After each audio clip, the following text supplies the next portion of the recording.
Welcome back to the Good, the Bad and the Ugly podcast with me, Tony Murrell. This week's special guest is Anthony Grice.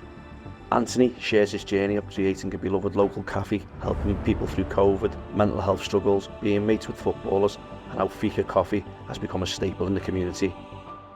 Thanks for listening and watching this episode. When we get a phone call off Liverpool City Council, you need to be referring to us so our team can look at them and we'll look after them. I work in a coffee shop. It'll take about 2 weeks to reply to their email when we need to stop it. I said, I'm not stopping what I'm doing. I'm sorry. I said, if someone's asking me for help, I'm going to help them. Welcome to the Good, the Bad and the Ugly podcast with me, Tony Murrell, and this week's special guest is owner of Liverpool's Fika, Anthony Grice. Thanks for coming on and sharing the Good, the Bad and the Ugly with us, Ant. How are we, mate? All good, mate, all good. It's I don't know what I am, the good, the bad or the ugly. Do you know what everyone always says? Don't know what everyone said that before, but that's what I thought. No, listen, I've spoke to you and I've known you for a while and stuff and said, do you know what, I'm going to get you on because you do amazing things within the community, you know, where you live in Liverpool and stuff, and, you know, I think it goes a long way for, there's not many people who do the type of good things that you do in your community, and I wanted to get you on, and I know you've got a powerful story and, you know, but you help so many people, you know, and we're going to get into that and we'll explain of what you do in the community of Liverpool and, you know, with your cafe and stuff like that and, you know, bending on, you've got family, you've got a missus, you've got kids and you always seem to put other people first. But I just want to start, mate, where you grew up, where you're from, what school life and family life was like. Yeah, so I'm from Toxteth originally. I've lived in Wavertree now for over 20 years now, but if anyone asks me where I'm from, I was from Toxteth. I'm very, very proud of your roots. You know, it's a fantastic place, Toxteth. Growing up, it was a really tough area. You know, born in '79, Toxteth riots happened in the early '80s. It was about '84, I think, the Toxteth riots, and obviously it had a really bad name, and you know, there was just working class people down there, and we used to live in a house on Upper Warwick Street, and I think at one point there was 13 of us living in the house. My family, my aunties, my uncles, my mum, single. My mum's single. Didn't know my dad, so it was quite a tough upbringing that we had. Growing up, we had a great big football pitch facing our house, and that was you? Yeah, the Astro pitch, and that was great where we all used to go. That was our way out. It was like we needed something to do. It was like you'd be on the Astro. Everyone was on the Astro. Yeah. Do you have brothers and sisters and that? Yeah, I've got well at the time I was an only child. So I thought. I was an only child. But yeah, I got a brother. My mum. I'd got a partner late when I probably was about 11. Something I was really, really jealous of, to be honest, because it was always me and my mum. Like, obviously, I had my uncles and that around me, my granddad, but it was like me and my mum. My mum done a lot for me. Growing up, my mum was my dad. You know what I mean? She played the role of mum and dad? Yeah. You know, so my mum would be on the Astro pitch going and goal with me and stuff like that. You know what I mean? She was amazing, my mum. You know, she'd just done everything for me. I never had that father figure, and then my mum got a partner, and I think I was about 11. And by the time it was like, she ends up getting pregnant and having a baby to her partner who she's still with to this day. And he was like my brother who come along. I was 13 then. So it was amazing when he come along. But growing up, we went to St Patrick's over the road the whole community is really close knit. St Patrick's Primary School, fantastic school, really, really good. Still see a lot of people from then, well, usually down social media now. But yeah, great school. Robbie Fowler used to live next door to us, so I grew up with his brother Anthony. Used to play football with Robbie and Anthony on the Astro pitch, and that was all his family were massive Blues. But you know, and obviously you're a massive Red, aren't you? So they've come from, you know, obviously, you know, the success story that he's had, and you know, he's done fantastic, and you know where he's come from. You know, it's he said he lived next door to us and he used to come to ours, bevying and all that, and it was a good time growing up. Later on we moved to a school called Nugent. Nugent was in Edge Hill. Don't know whether you ever remember it. It got shut down. It was full of little bastards. All right to swear. Yeah, you're all right to swear, mate. Don't worry. So is this secondary, like this is secondary school? Yeah. So I was devastated when we had to, you know, primary school. it's a time in your life, primary school, I always say, it's when you're at your most innocent. You're a child. There's no, there's no hatred with anyone. You don't understand life, sort of. You start to come to that crossroads, you're still playing out. You're still, you're doing fun stuff. There's no black, white. There's no race. There's not ever you see. There's no boy and girl. Everyone's the same. It's just you treat everyone the same. Like girl mates, boyfriend, mates. It's just there wasn't boys and girls. Just everyone was the same, and that's the beauty of life. And I wish life would just carry on like that, to be honest. And there's no, especially with everything that's going on today, and there's all these problems in the world. But it was just great time in Nugent. It was a big change. We went to all boys school. Nugent was it was a tough school, really. What areas was like? It was from. So Nugent was in Edge Hill. So you had like Toxteth, Wavertree. That's it. You had Toxteth, Wavertree, then you had Granby Street, then you had lads from the town in the Bullring. So you'd have all these areas coming into one. And fucking hell, man, it was a tough school. It was a really tough school, and it was one of them. But the teachers had the attitude; they wanted a kind of easy life. It was, what? As long as you if you want to work, you can work. If you don't want to work, don't disrupt the others that are wanting to work. If you turned up with like trainees on your school uniform, they wouldn't say nothing because it was a case of at least he turned up to school. The kids openly smoking on the yard. It was a mad thing. Yeah. But from where I grew up, it was normal. It was normal, do you know what I mean? At the time. From the estate where you looking grew back up on. now, I'm like, fucking hell, that was bad. But now, like growing up, it was just like from where I was from, it was just, there was kids smoking and all that, kids 10, 11 smoking. Yeah. When I was growing up and when you seen them doing it on the yard, it was like, it was just normal, they smoke. I never smoked. Yeah. But it was like, just normal, and then getting bevied, and kids getting bevied in school and everything, come robbing bottles of whiskey off the dads and all that, and drinking them at dinner time. It was just a mad time. But we had a great football team. Yeah. That was good. I was going to touch on, I was going to say, did you have a good football team? Yeah, we had a boss footy team. We used to have a lad who played for Everton, Carl Regan. He was at, he very, very well. He had a professional career. Went through to... Did he go to Lilleshall, did he? No, we never got into Lilleshall. He never went to Lilleshall, but I remember him always telling us about Michael Owen, because he used to, he knew Michael Owen, and Mick O'Brien, he was his mates. Mick O'Brien's from... Yeah. Liverpool, yeah. He sort of, Mick had grew up with Mick as well. Mick used to hang around with Mick when I was a kid. He's a fantastic footballer. I think he played for England. So it was weird because when he played for England, one day we're like, hanging around on the streets. He's on the streets of Next thing he's on the Walkers on a Friday night on Sky Sports against Brazil. And it was like, that was it. And he was playing, I think Michael Owen scored a couple of goals in that game. Because I remember Carl was with us and he was like, that's Michael Owen, he's unbelievable.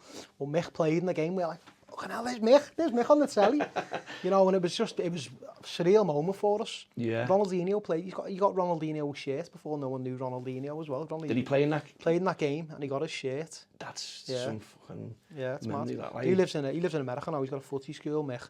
But Carl was the king of our footy team, do you know what I mean? But boss team we had, I think we won the league for the first 3 years, and then the other, Robbie Fowler was in our school as well, so obviously he was, their years were winning. It rolled off some like brilliant footballers from the school and that. Definitely, It was really, really good. But it was, from Nugent, it ended up shutting down actually. I was in school, I was not a bad kid. I wasn't a bad kid in school, but I was a piss take. I used to impersonate all the teachers. So you was the joker of the class, was you? I was the joker of the class, yeah. But I'd take it to the line where you knew you were your cross line. So I used to take the piss out of the teachers, impersonating how they talk and what they spoke. But I'd have the other teachers instead. The teachers would be laughing at me because they used to say to me, do an impression of him, do an impression of him, do an impression. So the other teachers, and then the fucking teachers are buzzing. And then then they'd make me do it in front of the teacher. I'm like, no, I'm not doing it in front of him. I'm not doing it in front of him. But I got into, I'll tell you about another story about that in a minute, but the school ended up shutting when I got to year 10 because basically it was just the council weren't putting any money onto it because they knew it was just full of little bastards. There was fights every day in school, there was always fights, there was windows getting broke. And the school... Was it just out of control, was it? And the council weren't... That was it, the council weren't asked. It was just like, they just weren't asked. And they put money in so many times and the school would blow it on things like fixing windows every day, stuff like that. Kids robbing stuff, kids burning stuff. It was just out of control. It was just, yeah, it was kind of out of control. But then said shut down when I got to year 10, and so I had to go and do my year 11 in another school. So I went to St John Almond in Garston. That must have been hard though, to sound like that's like a probably what's name time in your life where you're doing your mocks and your exams and stuff like that. It was tough, and it was, do you know what, it was, even though it was a tough school, it was heartbreaking leaving there, to be honest, because we weren't ready to leave as well. We still had another year to go. We were in the middle of like learning your GCSEs. So we went to St John Almonds, and that was a major eye-opener. That was like changing schools, going from this all-boys school that you had lads who had skinheads, they had yellow fingers off the smoking, they were stinking of fucking Lynx Africa, they were just rough kids, to go into a school that was mixed, full of girls, and then it was all the lads with the gelled hair. They had leather jackets on, they were stinking of cool waters, and they were all like, you know, like, hey, what's happening, kid? And whereas in that school, like, the fuck you looking at? But in St. It was just a total different, yeah. Because it was girls there, so it was like the impression. I was obviously, you're talking like 14, 15 then. Lads, you know, the hormones are going now, yeah, they're impressing girls, the way they were talking in front of girls and all that.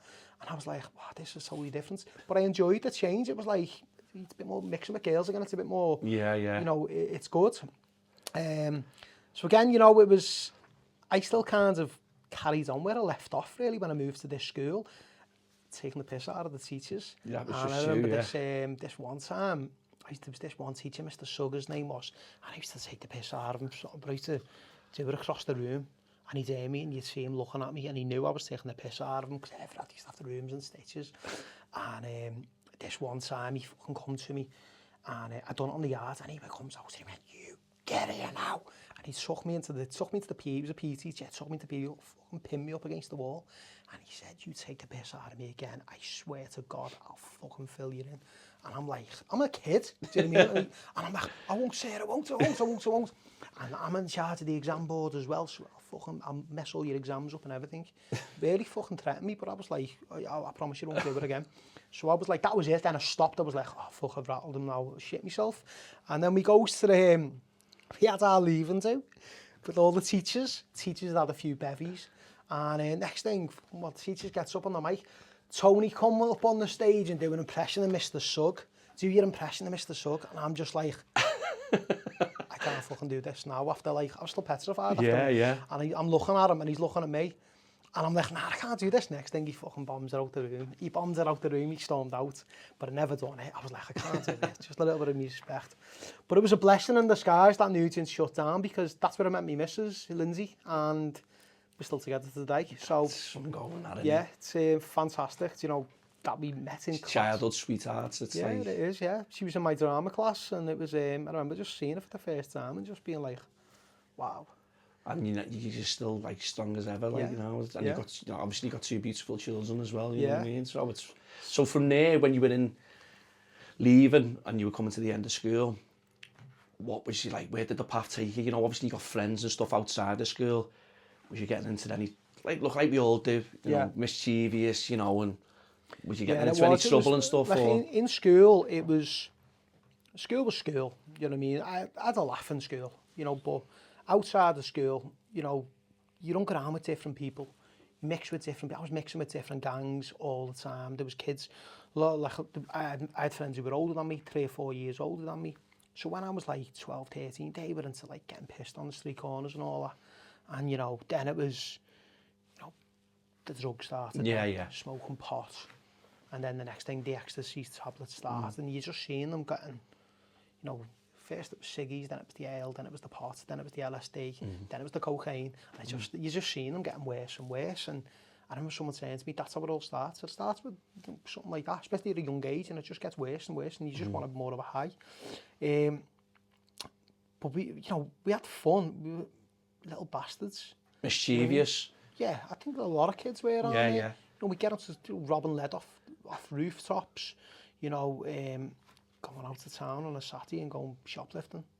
You know, I remember robbing a video from W.H. Smith's, Woolies, and it was the fucking best thing I'd ever done in my life. And I remember robbing it and coming out. It was a wrestling video, WWF, and getting it. And I was just like, fucking hell. It's done it about 7 or 8 times every week I go down. I get that rob fucking magazines, wrestling. It was all wrestling. You bang into the wrestling and as a kid, yeah. And that was it, And that because obviously, financially you weren't, you didn't have the money. You didn't have the money to give me. Mum would give me the bus fare into town. Obviously I'm going for a mooch around town. She'd give me the bus fare, and then obviously if your mum would have found out you were robbing, would she fucking battered you? Oh yeah, it's fucking hiding all my stuff when I bring them back under my bed. Do you know what I mean? And mates of mine would have trackies. They'd walk into JD and put a ski suits on. I remember them ski suits were a big thing. Yeah. I remember them like going to JD to go and put ski suits on and just walk out the shop. Do you know what I mean? After time, the alarms wouldn't even go off. You just walk out with it on. I was just like, I never had the balls to do that. Like that's what they do. But then obviously friends of mine, at the time when you're a kid, you'd have no fear, do you? You don't have any fear. And I can remember looking up to people I used to look up to as a kid in a sad way. Were like, they were drug dealers. Yeah. They were bad people. When you'd see them driving on these flash cars and they'd have all these fucking Dolly birds next to them in the car and they'd have the brand new watches and mobile phones. All lovely clobber and all that. Oh, he's got a fucking mobile phone. And you'd see all that and you'd look up to him going, I want to be like him, I want to be like him. And then you start thinking about the idea of like, should we start selling a bit of drugs? Yeah. And that was it. But we never, like, friends of mine did. They started doing all that and got into messes with them, and then you started, like, fucking gangs that start going through the front doors and all that. And stuff that you see, you don't want to be involved in. People getting going to jail. The family's falling apart and stuff, and I think the penny sort of drop. I mean, a lot of kids look up to people who they think they respect and they look up to. I want a bit of that, and then it comes with consequences, and the consequences is just. I don't think when you're a kid you realise that. Yeah. And then when you start getting, when you see people, it's such and such, he's fucking doing 2-3 years or whatever. That's it. And it gets to a point where you think to yourself, fucking hell, do I really want to do that, or where am I going in my life? Did you know what you wanted to do then, Ant, or when? I didn't have no goal. Vision until I was like probably not long after I met Lindsay, really. Probably just before I met Lindsay. It was, but... Was Lindsay from Toxteth, was she? Or? Originally, yeah. But not when I met her, she'd moved up to Wavertree. But I never... I always envisaged going to jail. That was the thing with me. I always thought, I'm going to become a product of this environment and go to jail. It was like, that's where I'll end up. That's normal. Do you think that was normal? That was normal, yeah. Because, the kids who were 3-4 years old than me, they were in Lancaster Farms. Stoke Heath and all that. They were going to all... I was like, that's where I'll end up. And there was kids who were fucking 10 times worse, who I never hung around with. Who would be into really, really bad stuff. But I was like, going to rob cars. That was fucking great. We mates would be going out robbing a car, next thing like, go on kid, go with that. And you're driving a rob car, you look back now, obviously you got kids and you're like, oh my lord. It's when you got kids, you look at it now. You look at it totally different, don't you? And we've all made mistakes, and it's, you know what I mean? It's one of them where you do and you become an adult and you become a father. And you think, my fucking kid, you know what I mean? I'm the same. I had anyone fucking come and knock my kids have done this or done that. And then you think back to some of the stuff that we got up to when we were kids, you know what I mean? And it's scary when you think about it.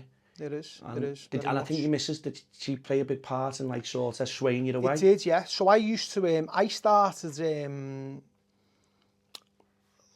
there was, we had all our hobbies. We used to the football, boxing when I was a kid. They were like me main things. And I remember we used to have this thing called, it was Merseyside Probation that was in association with Merseyside Police. And it was more of a thing that they used to do to bring the kids closer to the police and realise, they're not actually bad people, they're good people. We used to go on days out. She'd take us out on a Monday, which was great for us. We didn't go to school on a Monday. You'd go and do an activity with the police. And it could be, you'd go jet skiing, you'd go mountain walking, you'd do abseiling, scuba diving. Fucking out of school as well, ski slope, we come up here to Runcorn and ski slopes and all that. And it was fucking boss. And you'd have a relationship with the police and you'd respect them more.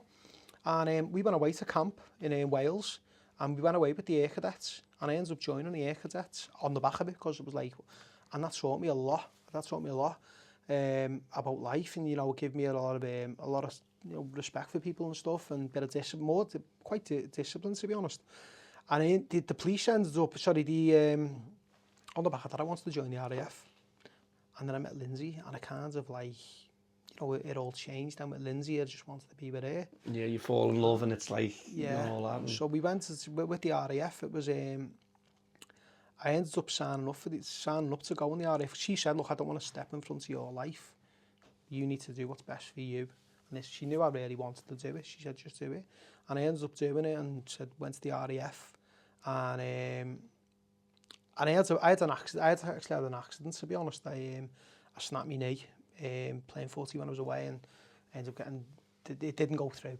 Basically, I got the discharge in the train, and it never went through. And I basically come back once you healed and do it again. And by that time, my relationship grew stronger, and I was like, I'm done now. I think it was a blessing in disguise, because my life would have been something probably separated, and I'd gone one way. Obviously working away in the RAF and stuff like that, and one of them, it's like... But even when me and Lindsay got together, I was still like the big boy, you know what I mean? I was still the big man. I was always the loudest mouth in the room, do you know what I mean? Wherever we go into, I was always, you know, still wanting to be associated with, you know, we still had friends who were doing bad stuff. Yeah. And I'd be like, I'm going to see them tonight. And then there was like, I'm not going to see them tonight, I'm going to stay with Lindsay. I'm not going with them. And then you just move from there, you know, eventually it's like, I don't actually want to do that anymore. Lindsay's an amazing person. You know, where she moved to, and I was going more up into the Wavertree area where she lived, and it was a totally different world compared to Toxteth. Toxteth was like the ghetto. Do you know what I mean? And you know, it was a bad place. You know, fucking hell. But you're still proud to be from there, but you want to change your life, because as you get older and stuff like that, I think you get to. It's like I remember when I met my missus, and you know, and I still love all my mates, and you know, I'm still no different. You know what I mean? It's just, but you've got to make certain changes in your life, you know, because you're going out, or you know, you're with this one, or you're with that, and you know, I love all my mates. You know what I mean? But everyone goes in different directions. I think, you know, when you especially if you're in a long-term relationship, and I don't like saying it, but like most women are fucking right when they tell us, do you know what I mean? Yeah, and we don't like telling them that, but did that sort of, you know, it made you sort of like the pennies dropped, and absolutely, yeah. I think it was myself. Like I said, I've still got. it was always different faces that I'd mix with. My mates who I'm still mates with to this day, and I still class them as my best mates. I feel like your friends, people you knew when you were younger, they're always going to be there for you when you're older. And they knew you when you had nothing, and they'll stick with you through thick and thin. And I'm still, you know, we don't get together that often, but when we do, it's like we're still kids. It's like you go back in that time, it's like your kids. You reminisce about everything. It's like, you know, they'll still call me names that if anyone else called me, I'd be like, what the fuck are you talking to? But they'll still call me stuff like that, and I'd just be, you know, it's funny, because I mean, no one gets offended by no one says it's just like your kids again, and it's great. You know, we've all got our own lives, families and all that, but it's good. Obviously, then there's friends who some are no longer with us. They've you know, chose a gun instead of you know, a life, and you know, some of them are spending their life eating coconut noodles out of a kettle behind the door in prison, and that's the path they chose. Do you know what I mean? And then there's some people who are unfortunately in the ground now, and it's heartbreaking. Do you know what I mean? And now one of my friends who got killed, I actually knew the lad who done it, and the kid who got killed was one of my best friends. That was hard, because I was like, it's too sad. You know, you're in the middle, and do you know what I mean? Obviously, one of my friends who died, you know, it's, God rest his soul, it killed me, that. But then it's the lad who done it. It's like, you think you know him, and obviously what he's done. It's just, it's horrible. It's a horrible situation. It's mad how life pans out in situations like you're talking about there. You're like a very good friend, and another friend on the other hand. And they were best mates. And they were and these situations that happen in life are so, where someone takes another person's life, and it's so sad that something that, when you think about it, could have been resolved in a different way, and unfortunately, you know, this happens, and it's just so sad, especially when it's so close to like your friends and stuff like that. And it's getting worse now as well. Do you know what I mean? The world is now. The way it's gone. So when stuff like that was happening, it was like something like that happened years ago. It was fucking news at 10 news. It was major news. It was unheard of, guns getting fired, especially, you know, in the UK. Now it's fucking all time, It's isn't every it? day, or it's if it's not Stabbings. one city, it's another city, and Yeah. like you say, gun crime, knife crime. It's just now it's just a regular occurrence on a daily basis, and you know. People say it's like it's going like America. It's fucking like it's like America. It's not going. It's there. This is what it's like in America. It's fucking just people every day, and it's sad because so many lives get destroyed because of it. Of course. Not just the person. It's the chain of lives. It's everyone. It has a domino effect, doesn't it? It's just. Yeah. I know. I believe a gentleman who used to run the bank house made you have a different look in life, and you had a lot of respect for that gentleman. Yeah, it was John C. who had the bank house. What a guy he was, you know. And you looked at everyone in the community looked up to him. He was a real like community leader. So we didn't have a lot. You know, there was nothing going on. Not much happening for us around there. There was no investment. Youth clubs and nothing, or was... No, we had the football pitch. That was it. You'd have a swimming baths, like 2 miles down the road. That was it. There was nothing there. You kind of... There were the days where you played footy on you know, you couldn't get on the pitch. You were playing on the street corner, kicking the ball against the wall. But then, after the time, you're getting up to mischief. You're fucking smashing windows, getting leggers, knockabashing and all that stuff. But John was... he'd do everything for the community. He'd really... So we used to have a pub. The pub was called the Bank House, and the Bank House was like a community hub. So back in the days, like I always say, coffee shops are community hubs now. Yeah. Not just because I own one. I felt that change many years ago, but back in the 80s, like a lot like my granddad used to. All the fellas they'd all go to the pub after work, they'd have a pint, and then they come home. And a pub was always a busy place, you know. When they'd like kids would bring in there. But John was always like, you'd go in there and you'd be in his pub and he'd give you money. You know, when I was a kid, crisps and that, or a Coke or something. Is a crisp and a drink, and you'd be like, nice one, John. Oh, John's sound. You know, and that was just a nice touch, you know what I mean, to do. But he used to have fireworks. He used to throw an off licence up the road, and on the back of the off licence, he used to turn it to the chippy as well. And this was all like dead close by. So we had it. John used to do Christmas parties, he'd have Halloween parties, he'd have bommy nights, he'd have Easter parties. Bring the community together. He'd have a big garden outside, which was a fucking shithole. Do you know what I mean? He used to have his Dobermans walking around the dog shit everywhere. But that's where everyone would go in there. It was fucking, you know, it's his garden. None of us had a garden. None of us had fucking a back entry. That was it. So it's, you know, at least he had fucking big space. There'd be fucking hundreds of people in there, especially bommy nights were the best. He'd have the fucking fire up, and he'd put it all on for free.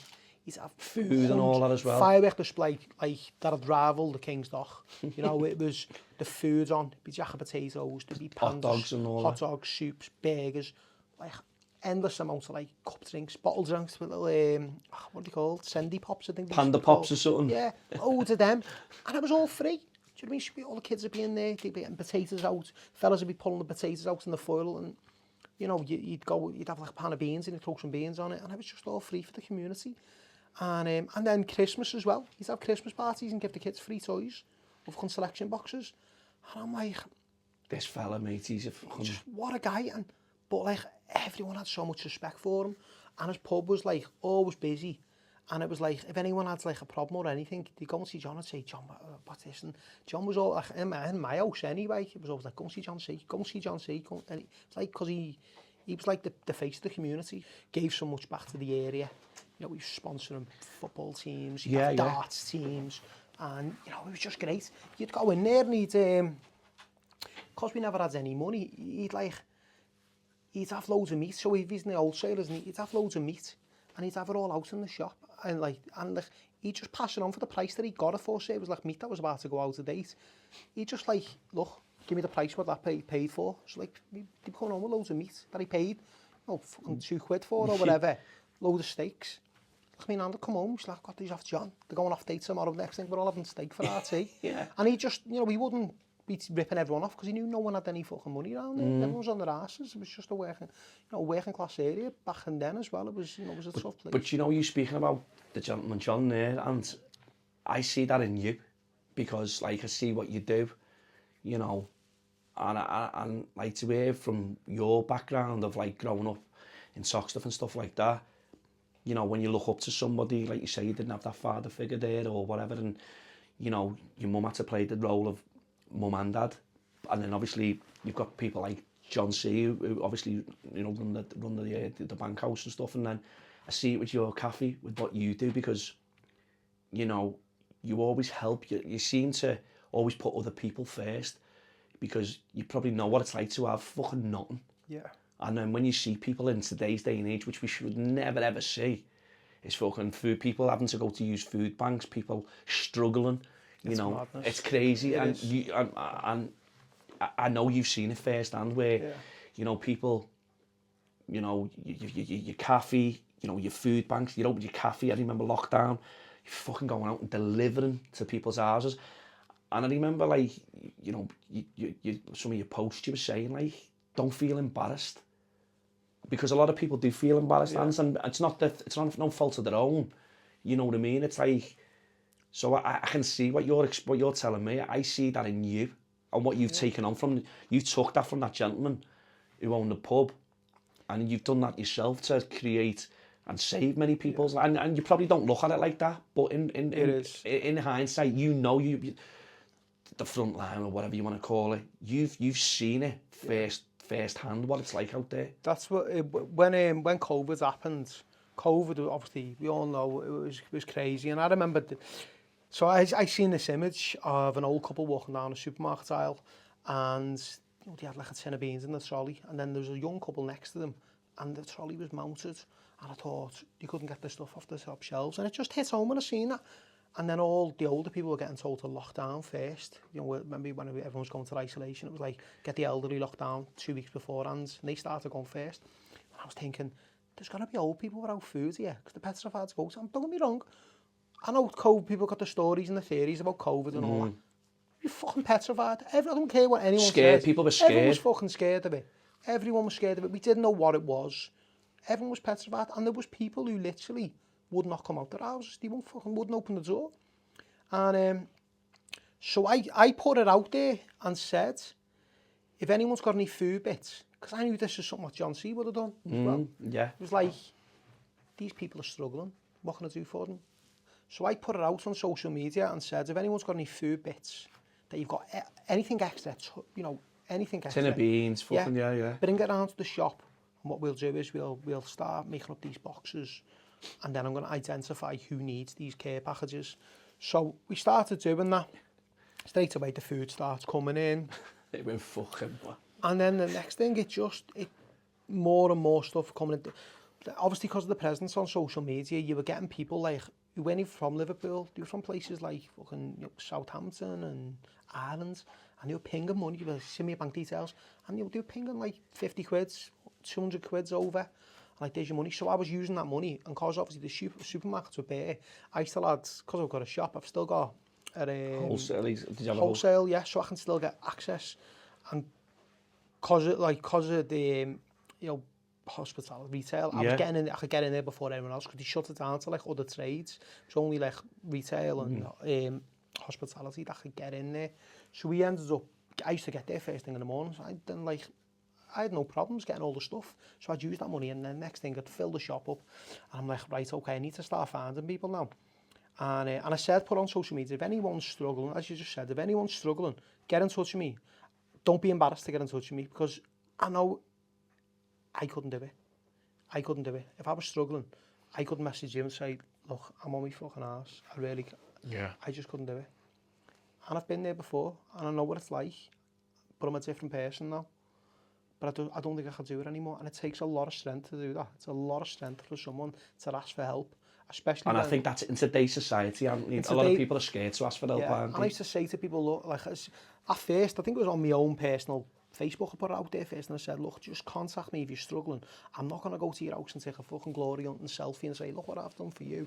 Like, it's it, because I ate all that. It's like, look, I'll get you your food. Just let me know what you need. What's your address? I'll come and drop it off, yeah. I probably had about 20 people on my Facebook, and I'm just like, you know, obviously I'm shocked at the people who were asking me for help. You know, I'd never shared it either. To the day I die, I'd never tell anyone who people contacted me. And then I started helping them out, and then more food was coming in. And then I went on to Roger Phillips on BBC Merseyside. Yeah. And I actually text one of the ladies who's on the show. God, I can't think of her name now. she's one of the broadcasters. I WhatsApped her and I said, if there's anything, can you read this out on like Roger's show?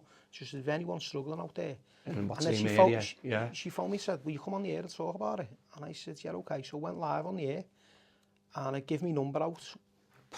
Second I put that phone down, the phone just exploded and everything just went like off the chart. Everyone was like, please, can you help me? I'm in Kirkdale, I'm in fucking, you know, I'm in the Wirral, I'm here, I'm in Kirby, and I'm just like, yeah. So then it become like a business then, it become like a food bank. So I'm going.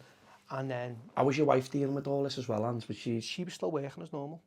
So and you got kids as well, you know what I mean? Yeah, my wife works with Liverpool probation. She works in like a women's hostel. So it's like a prison. They couldn't shut down, do you know what I mean? It's like they've got these ladies there. She was telling them to go to work as normal. My kids were homeschooling, so I was having to like stay. I was in the house homeschooling. As soon as my wife had finished work at 4:30, then I'd be like straight on. I'd be doing all the messaging while I'm in the house. Anything like logistics, I can do it in the house. I'd go out to the shops at 7:30. I think it was 7 or 7:30. When the wholesalers had opened, I'd stock up. I'd drop it off at the shop. My wife would go to work, come home. I'd get all the deliveries, and then I'd go and do them overnight time. And I'd be delivering fucking, you know, from say 6 o'clock till midnight, just all around what I can. And people, you know. Did you have help from people as well? Yeah. As people were getting more and more, you know, I only had a select few at first who was helping me do this. People were still paranoid. It went nuts. It went nuts though, one, didn't it? It was off the charts, and then it just I was asking the government for money. I was asking the councillors for money. The local councillors actually give me £1,000 towards it. I was having, again, because of the presence on social media, you know, people, the amount of money they were throwing at it, and people, then the government started. I think it was where at first it was so big because the government hadn't even started doing anything, and I'm like, these fucking people are really struggling here. Because the government hadn't done nothing, they couldn't get food. People contacted me. This one woman contacted me from Canada and said, look, my mum lives in Allerton. Any chance you can... She's got no one. She's got no friends. God, she's about 87. She went, I'm like the only child she's got. She's got no one to... I know she's in the house. And she's messaged you from Canada? Yeah, can you get to it? I said, give me her address. And I got there, and I remember just like opening the door and I said, look, your daughter's contacted me. And I said the daughter's name. And she just burst out crying. She went, I can't believe this. She said, I've forgotten that fucking nothing as well. And my care, I know it was a proper care package as well, not like this embarrassment that the government was sending out with a fucking couple of spuds and a tin of beans. You know, there was loaves of bread, there was butter, there was eggs, there was fresh. It was a shop, like it was a proper shop. Do you know what I mean? And I'd always ask them as well, saying, how many people live in your house? Do you know what I mean? Most of the time, it was always one person. Do you know what I mean? But she might have, you know, had a kid or something when that was the case. I remember delivering to one woman in Kent, in Lodge Lane, and she was on my case. She was saying, please, I need help.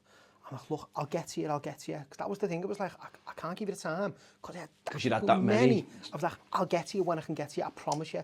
And she was like, please, I'm so hungry. I'm scared to go out.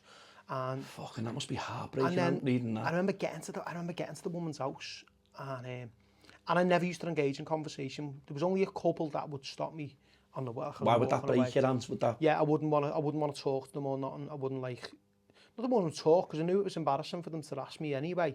It was like I'd drop it down and I'd say, let me know if you need anything else to that, and I'd go.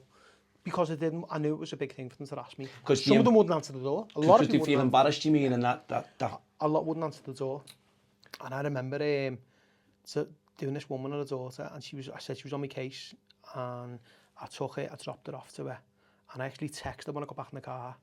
I was in the car and I texted her, and she opened the door as I texted her, and I looked up and she waved to me, and I waved back to her, and as I'm driving away, obviously it was summertime, it was hot, the winter down, and the daughter was screaming, Cocoa Pops, I've got Cocoa Pops, and it fucking killed me.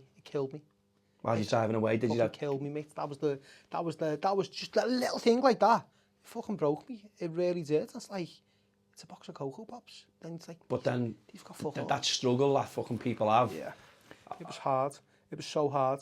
So we carried that on, like right the way through lockdown, and then obviously things started to change, and then it was the lockdown at Christmas. That was the worst one.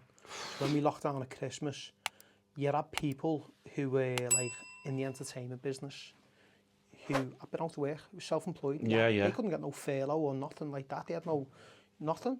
So they were on their asses. I had customers at the shop who were messaging me saying, Tony, I'm struggling, please can you help me? I've been out of work fucking, best part of a year now. So I'm helping them. But at that one in the January, that was heavy. That was the worst. I done more in that 1 month than what I did for like the rest of the year. That was off the scale. I had about 10 people a day driving, food everywhere. It was just... How many parcel, how many shopping, what's names to, like, for each person who was driving, you're saying? Oh, they could be going out with at least, 4, 5. They come back and get another 4 or 5, because they were big boxes that we were taking. You're talking like 18, maybe 100 parcels a day, just delivering them all over the... Yeah, it was heavy. They were literally going all over Liverpool. You know what I mean? There was no one I'd like turn back. You started, sometimes there's always going to be people taking the piss out of it as well. So you get there and you drop the parcel off, and then they turn around and be like, oh, fucking hell, mum, it's another parcel, okay, thanks to that, and you go in, you're just like, you bastard. You'll always get people like that, people there who are really struggling, and you're just taking the piss, seeing something for free, oh yeah, go ahead. Some people wouldn't message me after it, that'd upset me as well, being like, There's people who need it more than not what you do. Yeah, you'd go into the houses, I remember doing a house and speak, and they had, and this is another one that fucking killed me, I remember getting there, and she told me she had 5 kids. So when they tell me they got kids, I always make sure there's loads of kids stuff in there, especially like biscuits and sweets and stuff like Crisps that. And shit and stuff like that. Make sure there's loads of that for kids, because obviously kids love the kids are little goodies and that, So I remember taking them 2 big boxes, dropped it off. I remember getting there, and they had towels on the window. They had no curtains, they had towels on the window, and I'm just like, I'm looking through, you can see through. They had no carpets, they just had chairs, and then the kids were like sitting on the floor and all that. And the woman comes. Is this in lockdown as well? Yeah, and the woman comes to the door, the house in darkness. They had like a little light on. The house in darkness, and the woman comes and she was like, oh, thanks very much. She had the pyjamas on, she had the dressing gown on, she had a coat on. And no heating. It wasn't until I walked away I thought, she's got no fucking heating in the house. And that was a couple of things. I'd seen that a couple of times, them coming to the door with pyjamas, dressing gowns, coats. And I never got onto it until then. And the penny dropped and I went, they've got no fucking heating in the house.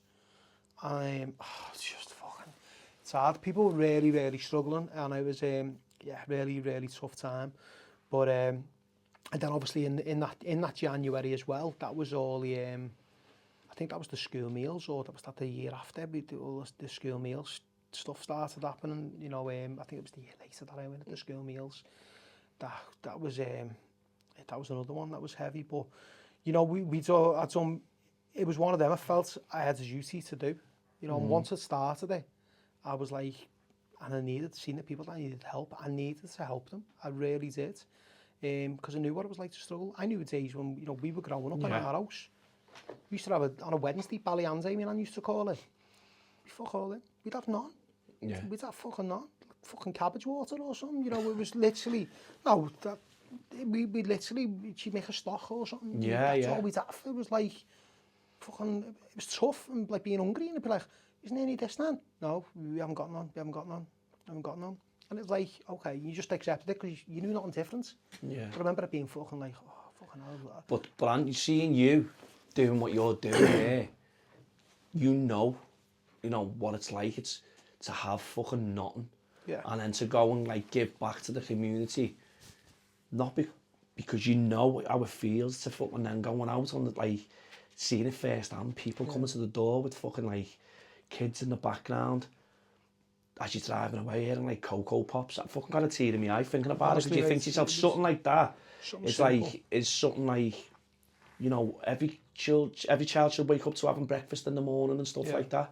But there's so many people who are less fortunate than us, who sadly, like you say, the government failed. It's something we talk about this all the time, just simple basic things, they're quite happy like shitting money up the wall for other, things in the country. And I think it starts at home, like look after like kids, look after families who have, who haven't got fuck all.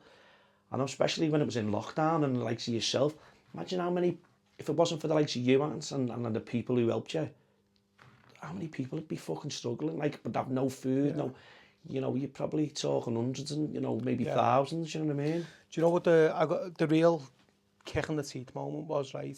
So it's, you know, I'm helping all these people because they're asking me for help.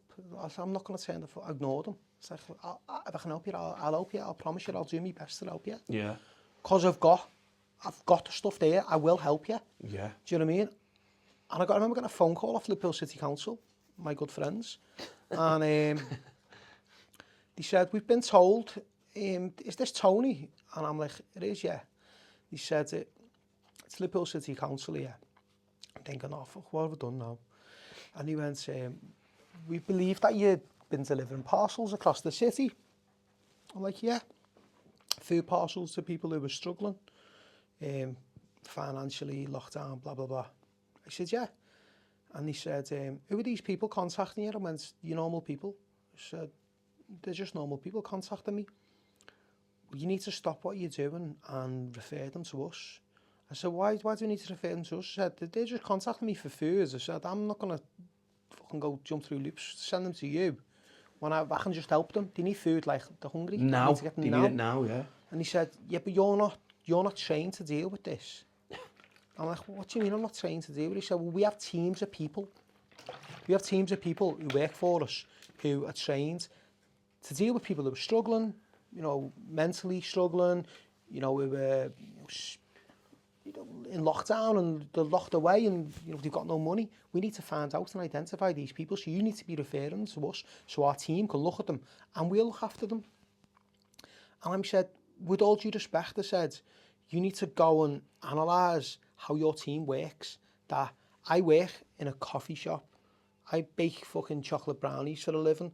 Why aren't these people coming to you and they're coming to me? I said, because you've got too many policies, you've got too many loops. They'll come to you. You'll take about 2 weeks to reply to their email. And then you'll make them jump through loops. You'll make them, why is this? Why haven't you got no money? Why haven't they? And be filling all fucking forms in for a bit of food.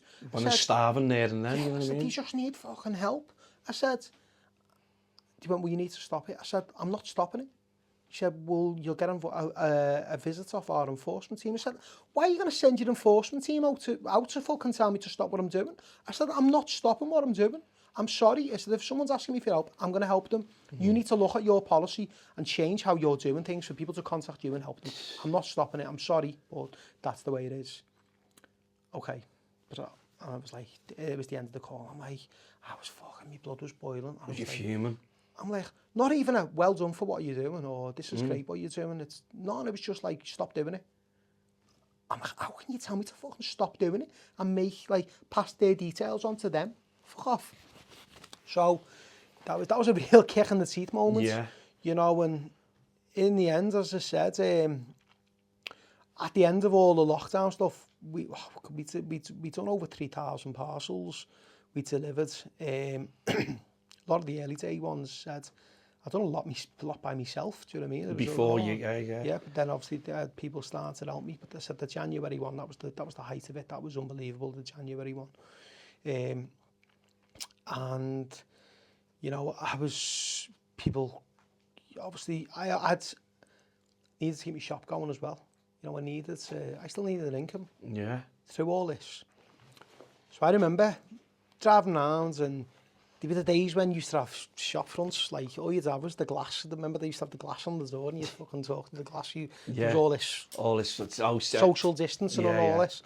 And I remember I put out on social media and said, look, if I open my shop up on a Saturday and a Sunday morning, takeaway only from the door, and I'll do cake and coffee, and I'll bake some bread, and we'll bake some bread. Did you have to contact the council too, obviously? No, we could, as long as you could do takeaway from the door, from the window. So I said, look, I'll do this. And everyone was like, yeah, great. And I remember the first day I opened up and I looked out. I opened at 10 o'clock and I was by myself. Opened at 10 o'clock, looked out the window. And there was already about, fucking hell, there must have been about 40, 50 people. Queuing. This is like 9:15. We were open at 10 and I went, I'm not open till 10 o'clock. And I said, no, we just want to make sure I get here first. And I'm like, okay. And I'm like, panicking then and think, fucking hell, I've got a queue. You started, whereas before, and I was like nice and, you know, taking me time, getting everything ready, started panicking then and fucking loaded everything up, opened it, and I fucking couldn't see the end of the queue. I couldn't see the end of the queue for the shop. And I was like, wow, and then obviously I'm by myself, so I'm dead slow at saving, and the coffee machine was the other side of the room, so I'm running back, making the coffees, doing the drinks. And a friend of mine from Crosby come down, he was on a bike, and he comes down, he comes to the window, lets on to me, I went, all right, so, I went, hello, pal, you're okay, blah, blah, blah. Yeah. And I went, I'll speak to you in a minute. And he went, don't worry, I'll be back in a bit. I went, all right, sound. And he gets off. And it was like 2 hours later, I see him coming to the line. And he gets to the front. And I'm like, all right, so where have you been around Sevy Park on your bike? He went, I've just queued up for 2 hours. I went, what? He went, it's always at the queue, it's going round the block and down the street. 2 hours I've just queued up. I'm like, okay now. But everyone who's coming saying, we want to support you for what you've done. We want to support you. Here's some money. Here's some food.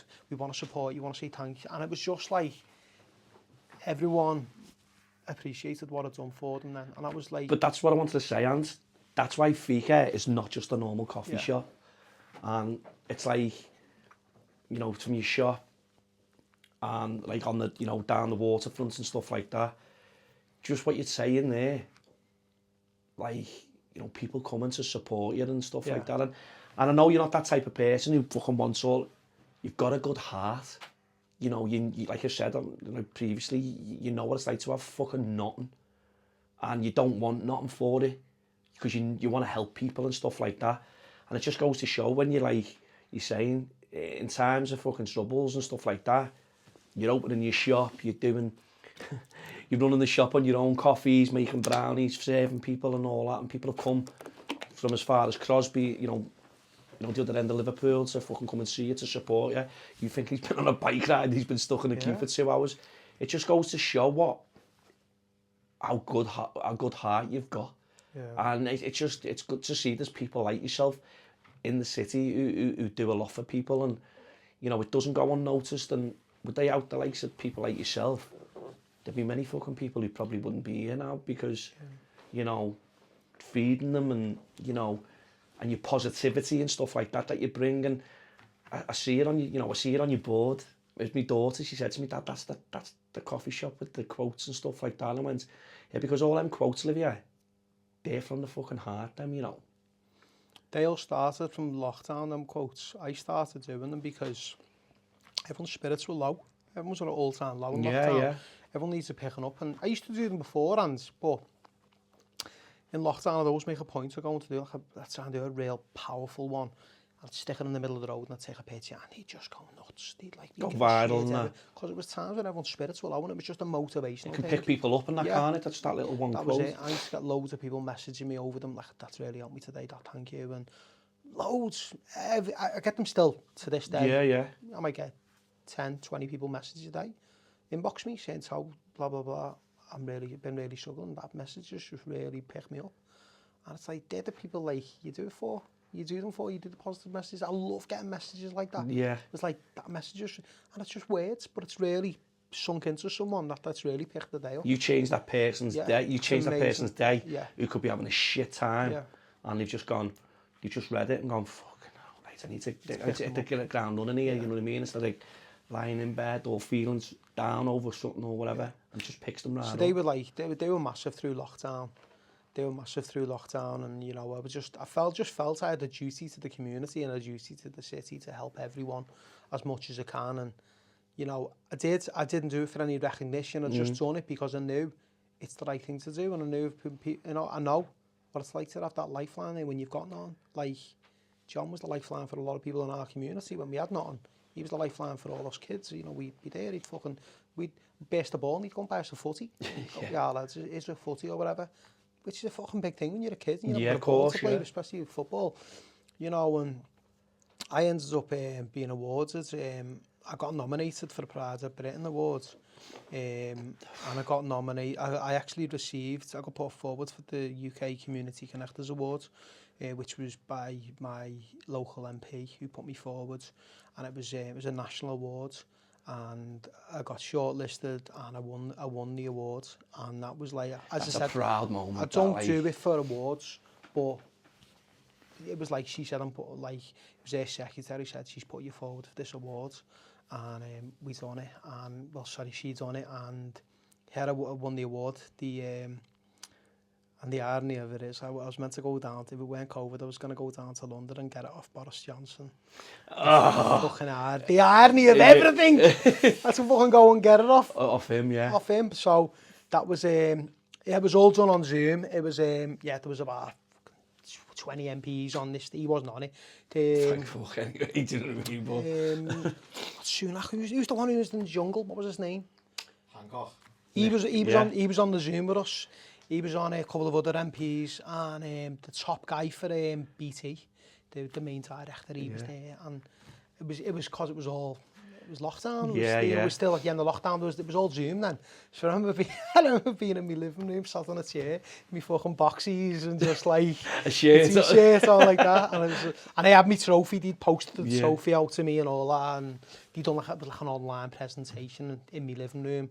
But that was, you know, it was great. I never done it for that, you know. No, I know that. To have that recognition. I had my name going around the BT Tower in London as well that night. And so I'm on the phone to all my mates in London, go, can you see the BT Tower? Can you see the BT Tower? Where is it? And I remember seeing a picture on, there was one picture on Twitter, I think it was, and I just, the arse end of my name, you wouldn't have known it. Yeah, you know what I mean? I was like, oh, there it is. And someone had like took a picture of it. And I never ever seen my name, but he said, it was your up name's there. going round the tower tonight. And I thought, that'd have been boss to see that. Yeah, just be, or even going with your missus and the kids seeing it, and you know what I mean? Yeah, I would have done that. I drove down to London to see that. Of course you would have, yeah. It's a major landmark. But as I said, I didn't do it for awards. Or, you know, I got a lot of awards because of it. But it was definitely something that I didn't do it for, or recognition. I'd done it because it was the right thing to do. No, and I'd do it again if it pushed, you know, if shit hits the fan ever again. Of course, yeah. I'd do it 100%. I wouldn't even hesitate to do it.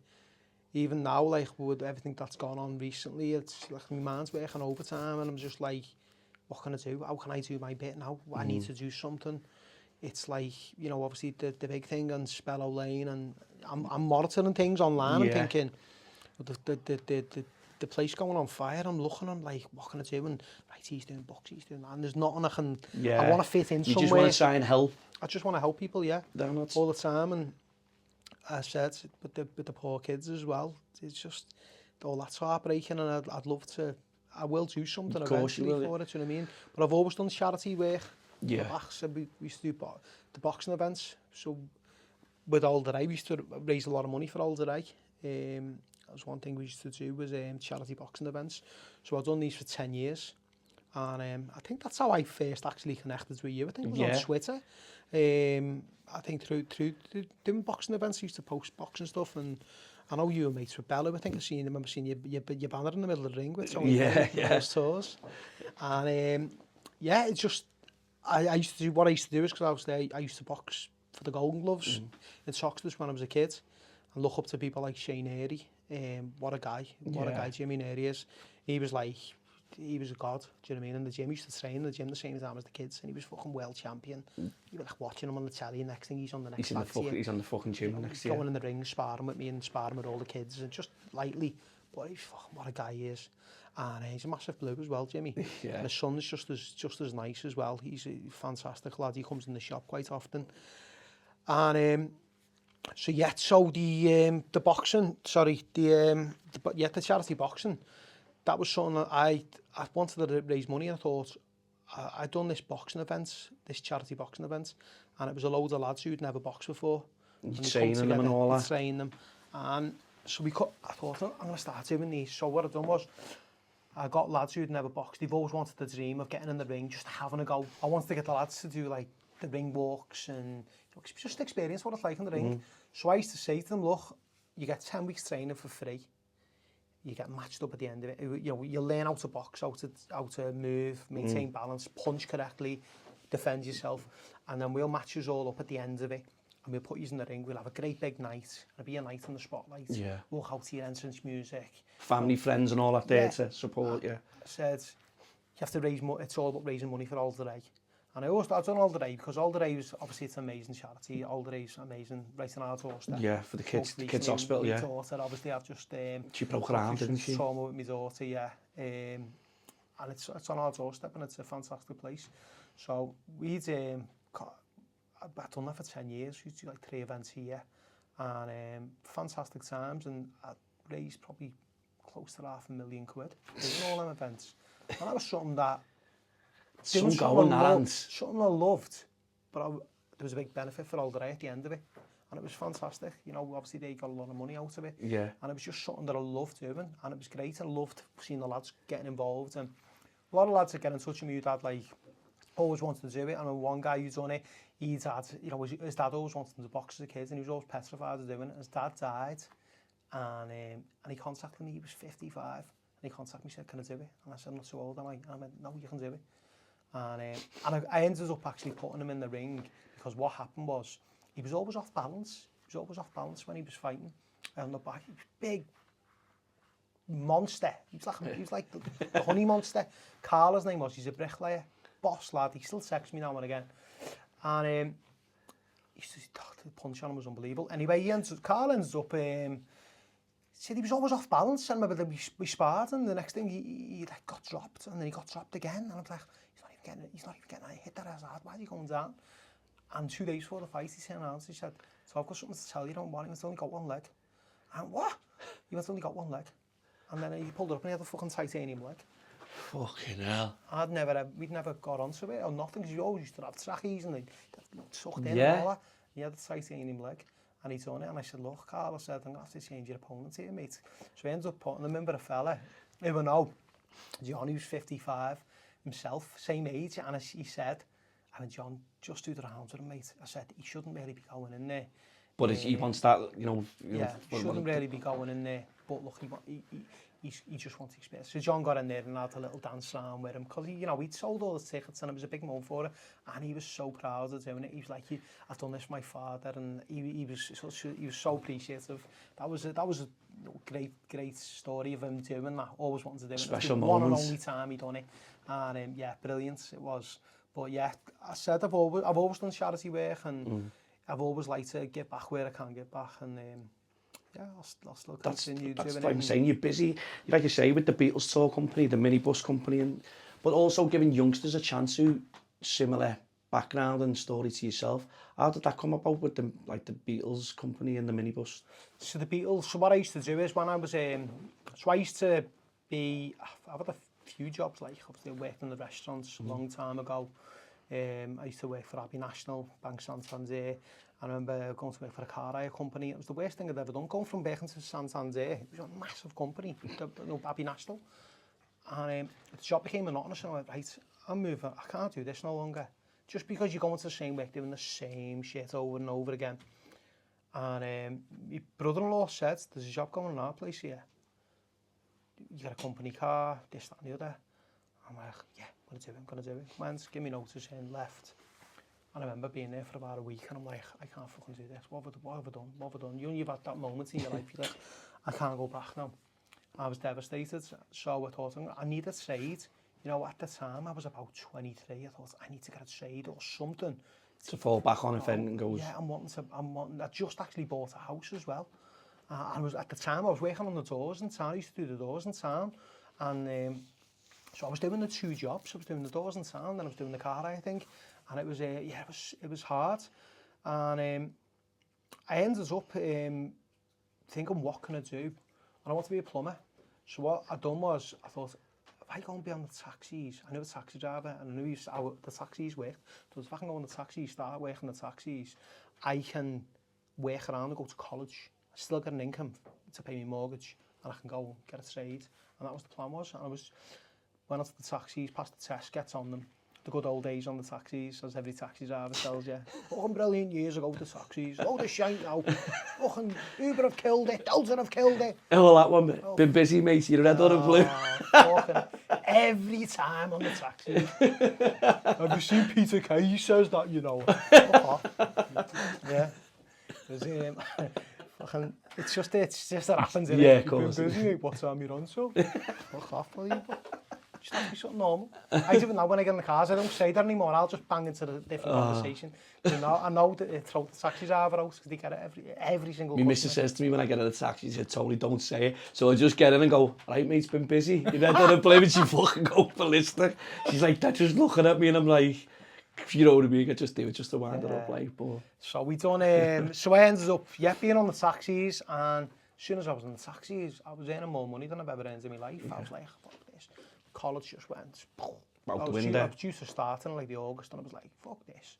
I was earning more in a week than what I was doing in a month in like the other jobs, and I'm just like, fuck, you know, this is unbelievable. I was having the freedom of being self-employed. It was the first you can work whenever hours in it, you know. It was great. But I was obviously used to, in the car, I was used to doing like long hours in the car. That was the thing, which pissed me off. I was doing Monday to Friday, 9 to 5 and happy, and then I was doing like 8 till 6, 8 till 7, 8 till 9. I might be going to London and back. I was doing longer hours, 6 days a week. I was working more hours.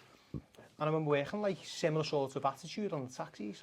I was raking it in. I was like, I'm going to college, I'm fucking staying on the taxis. And then eventually the taxi started slowing down. The recession kicked in 2007, 2008, and everyone started coming on the taxis. Then when people were out to work. And I thought, right, I need to change the game here. Started taking people to the airport. Everyone would love to get them on the airport job. And I thought, do you know, if I buy myself a minibus and get myself some cards printed, get myself an operator's licence, I'll start taking people to the airport. And that's what I've done. I just bought myself a minibus, got some cards printed, advertised everywhere. Phone starts ringing, and I just went from there. And then once, obviously, I knew mates who had minibuses, and I'd say, if you've got any spare work, send your work over. And that was great. And mate of mine, Carl Spellman, he had the contract at Liverpool, and he contacted me, and he said to me, he lived by me, he actually stopped me, and said, fucking hell, this is a lovely van, this. It was a Ford Tornado, but it was the new shape, it was Boss when it first came out. And he said to me, do you want to do some work for me? I was like, yeah, of course I do. Next thing, it was like, okay, I'll bell you. And next day, he phoned me up and said, can you go to Melwood? I went, the fucking training ground? He went, yeah, go to Melwood. I went, yeah, we were picking up, it was a football agent at the time. So fucking drives in, he was taken to Liverpool Airport, drives into Melwood, and I'm like, I've actually gone through the gates, because you'd only ever go through the gates. Yeah. Fucking hell, I've gone through, and you see all the nice cars, and you go in, and then the agent gets in. He was one of the reserve team players' agents. I took him to Liverpool Airport, and then you're doing more work. And then, obviously, the phone call comes, go to Melwood, pick Fernando Torres up. And I'm like, fuck, Fernando Torres! And like, the next thing, you're fucking starstruck, you know, because I'm a massive season ticket holder for Liverpool, and I'm just like trying to be... Not to come out, just trying to be professional as well, trying to be cool, you know. You're right there, lad. Just trying to be cool, do you know what I mean? They're like, fucking hell, Torres. And because obviously, I'm cheering for these lads every week. Yeah, you're there home and away, yeah. Like a kid. And I'm there like, you all right? Yeah, I was work today, has it been all right? Oh, yeah. And then you talk away from them. And then the next thing, you know, other players, you start to pick Rafa Benitez up, you get the jobs to go and pick Kenny Dalglish up, and that was like, obviously, Kenny, you know, Steven Gerrard, all of them. And then you started like doing personal stuff for the players as well, so it'd be like, go and pick Mascherano's family up at Manchester Airport and bring them in, and then you do that, or go and pick Mascherano up and take him to the airport to get his family and bring them back. Or you'd take players like Lucas Leiva to London. So you were having this long periods with these players. So you're building up a bit of a relationship with them, aren't you? But it was like, starstruck was, wow, it was at first, but then it just become normal. Yeah. Like Martin Scale, I used to go out for my tea with Martin Scale, do you know what I mean? What was he like, Scale? Scale was a boss, lad. He was just like normal. He was just like, that's the thing, it's he was a proper centre-half, wasn't he? He was fucking... Yeah, you look at these players and you're like, you're starstruck at seeing them. But you know, like, when you met them a few times... They're just normal people. They're just so normal. But good at the job, aren't they? That's it, isn't it? So it's like, we used to drive to the gate at Melwood, and I used to stop. I remember, because like, I built this relationship, because I'd done it for about 5 years at Liverpool. So you build a relationship with the players, and you get to the fucking gates at Melwood, and there'd be loads, like the gates would pull back, and there'd be fucking loads of fans there. And I'd have the players in the back.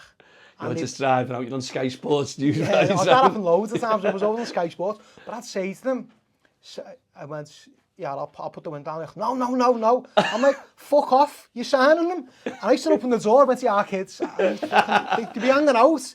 And they'd be like, they'd be saying, oh, yeah, photos and all that. I'm like, lad, They waited for hours I'm for like, you. lad, that's just took you 50 seconds of your fucking day to do that. You're going home to play Pro Evo on your PlayStation all day now. You just made all their lives. And they were like, yeah. And it was like a cool thing, do you know what I mean? Yeah. It's like, oh, no, don't want to do it. But that was one of your But best. it was boss, yeah. Said Lucas as well. I was good mates with Lucas. And but it was good times, mate. You know, it was really good times with Liverpool. Some legends and some of your heroes and that. But who's one of your favourites? Yeah, obviously, picking Kenny Dalglish shop, that was like the ultimate. That was the ultimate, you know. And he phoned him up, and I actually got a phone call off. My mate was on holiday, so the club were ringing me. They rung me for like work or whatever. The players that he'd given they'd all have my number. And I remember getting this phone call. I went, "Hello, Tony." I went, "Hello," and he went, "It's Kenny. Can you come get me?" And I'm like, "What? Yeah, Kenny. Yeah." I'm like, the penny dropped. I'm like, "Fucking Kenny Dalglish." I'm like, "Yeah, where are you?" And he went, I'm going to be coming off the Ormskirk. There's a services by Ormskirk on the M58. Meet me there, take me to Anfield. My missus is going to drop me off there. I'm coming back from Scotland. I'll be there at 1:30. We're playing Arsenal that day.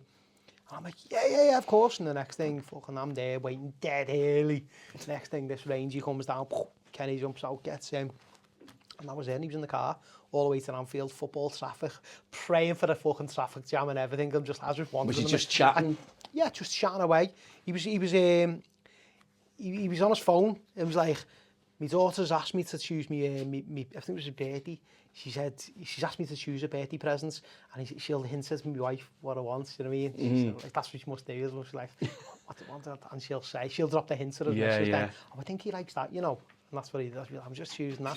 But when you're pulling up at every set of lights, mate, obviously he gets it everywhere. He's stopping at the lights, and I'm looking, and the next thing car's there, and just like, yeah, you can see the reaction. And they were all match traffic as well. We stopped at the old main stand, and I went, "You're going to get lynched here getting out." And he went, "Don't worry about me, Tony, I'm a fast walker." And he gave me a Scottish £5 note as a tip, and I've still got it. And he fucking gets out, and he just puts his collars up, mate. And I watched him just go off into the distance. And then everyone's like, "It's getting you seeing him all." And he started to run after him, mate, and he was just charging away to get away. He got straight in, like, but that was the first time I picked him up. I picked him up quite a few times after that. And his son used to do a lot with him when he was a manager in America. Yeah. He used to do a lot of the training camps and scouting over in the academy. Yeah. But what a guy. A lot of them are great. It was a good time to be working, you know. I was blessed to be so close, going to... You know, you're a football fan as well. Players' houses. Yeah. I remember taking Mikel Arteta and Alonso, obviously, you know, they're phenomenal where they are now, but I remember, like, taking them out on nights out with their missuses, like, just dropping them off in, like, restaurants in town and stuff like that, and then bringing them back later on at night, because they used to live, like... Yeah, and Alonso lived in the Colonnades, and Arteta lived in Woolton. He was at Everton, and obviously Alonso was at Liverpool. And obviously now, where they are now, managers of fucking Leverkusen and Arsenal, isn't it? It's amazing, and yeah, doing stuff like that, and going into Suarez's house, and Reina's house, Pepe Reina's, and Suarez. What was Suarez like? Suarez, I only ever got Suarez once, to be honest. He was very quiet. He couldn't speak much English. And when he did, it was the early days, so his English wasn't really good. Wasn't the best. He used to pick his missus up quite a lot. And that was always usually football. A lot of them used to have housekeepers. You'd be taking housekeepers here, the shops and everywhere. They'd like phone you up, say, "Can you take the Asda?" You'd take the Asda, they get all the shopping, because they'd come back and cook for them and everything. Yeah. A lot of them used to have housekeepers. But it was, great time, going out for meals with players and all stuff like that, and getting into the match for free, going to away games and sitting in directors' boxes and stuff like that. It was just like... Getting bent on surreal, it was a mad time, and yeah, it was good.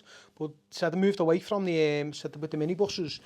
Used to do a lot of work with Scandinavians, and said people from all over the world coming up from the match, and this I love the Beatles and the Beatles tours. I thought, well, I should start doing Beatles tours.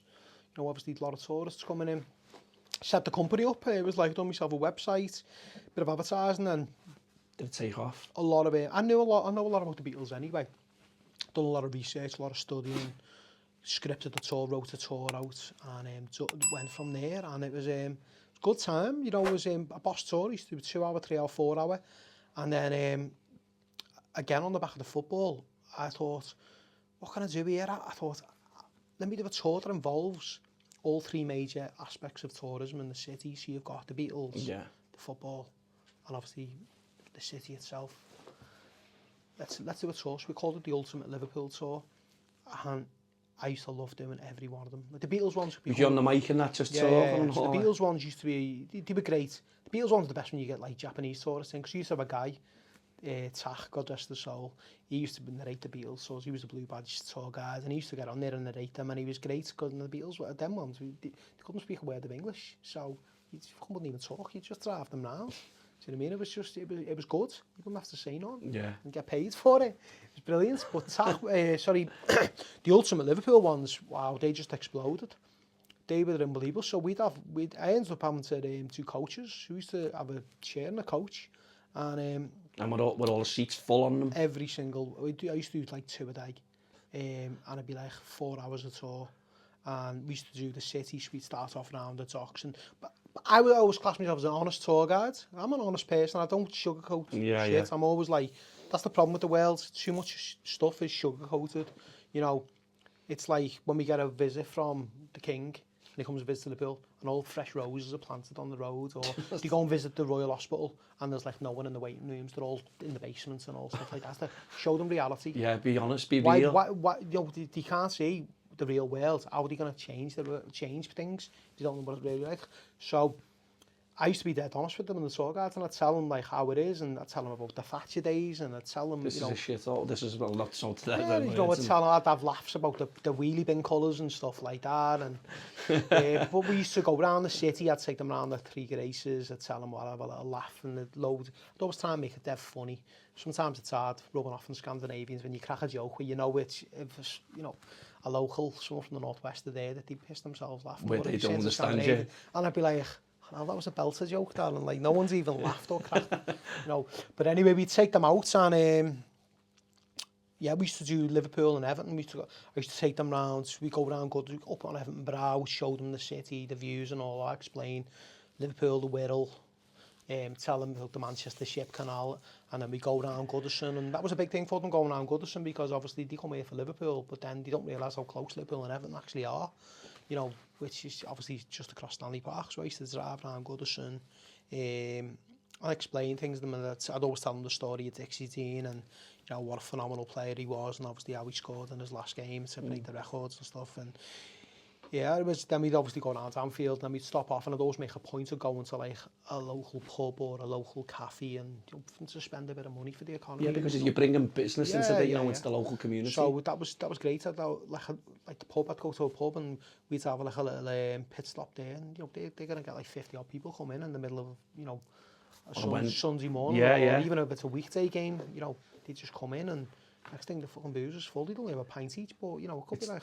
But you wouldn't have that any other day, would you? So that was good for them, but I'd done that, and yeah, I'd show a couple of players' houses, drive past a couple of the players' houses. Oh yeah. I'd take them around Melwood, and on the coaches you'd be able to see over the walls on Melwood, and sometimes you'd see the players training, or the ultimate time, you know, if you knew the players, I used to know what time the players would be coming out to training, so I used to fucking stop the coaches. I'd say, they're coming out now, and I'd give you 20 minutes, and they'd get off, and the next thing, you know, they might get photos of the... Daniel Sturridge just stop his car, and they'd all get a picture with Daniel Sturridge. That's just made the whole trip. Yeah. So it was boss, it was good times to do that, and really enjoyed it. But from there, Ant, the highs and lows of business, family life, doing what you're doing, you know, yourself as a person, you know, was you doing too much? You know, obviously you suffered like a breakdown and stuff, and was that, so being so high of like the job of what you were doing, you know, was it a breakdown? Obviously that. Yeah, so what happened was, I was obviously having the coffee shop, which was something I always wanted to do. I always wanted to have a coffee shop. It was for a long time, but I always wanted to be more than a coffee shop. I used to see coffee shops as community hubs. It's a place where people would come together, engage in other members of the community. Yeah. That's what the whole Fika concept is. It's about bringing people together from all walks of life. I do free tea and toast mornings for OAPs. The walls are full of free coffees, so you don't even have to come to my shop with money. You can take free drinks off the wall. Anyone can take them, and it's, you know, because a cup of coffee, £3, £3 might be a lot of money for someone. There's one there for free. You don't need money, come and take it. And it's that's a lifeline for someone. It's a lifeline for an old person as well who might have no friends and family. You haven't spoke to someone for a fucking week or a month or whatever. It's a reason for them to get up in the morning. It's a reason for them to get out the house, get changed, brush their hair. Do you know what? I'll go to Fika. I'll just have a cup of tea and toast. We have people come from all over the city coming for that. They come in and they might meet a new friend in there. Next thing you see them walking down Alton Road and I'm like, Fika friends, Fika friends. You see them, you brought them together and it's boss. So, yeah, I said that I love doing what I do in the shop. But it must have been about 2002, 2002, about the April time. It was like, obviously we'd gone through all the COVID stuff. We'd done all the children, the food hampers for children in the January, which was heavy. That was heavy in the January. And then obviously I was opening another shop up. So I was opening a shop on the Liverpool waterfront. And it was, it's tough but opening one shop, but this is what I want to do. I want to open more of these. Yeah. So it's like the next big step for me. Let's do it. And but after all that, what you've experienced, Ant. Yeah, and I remember it was about something happened to me where I was like betrayed by someone very close to me. And it killed me.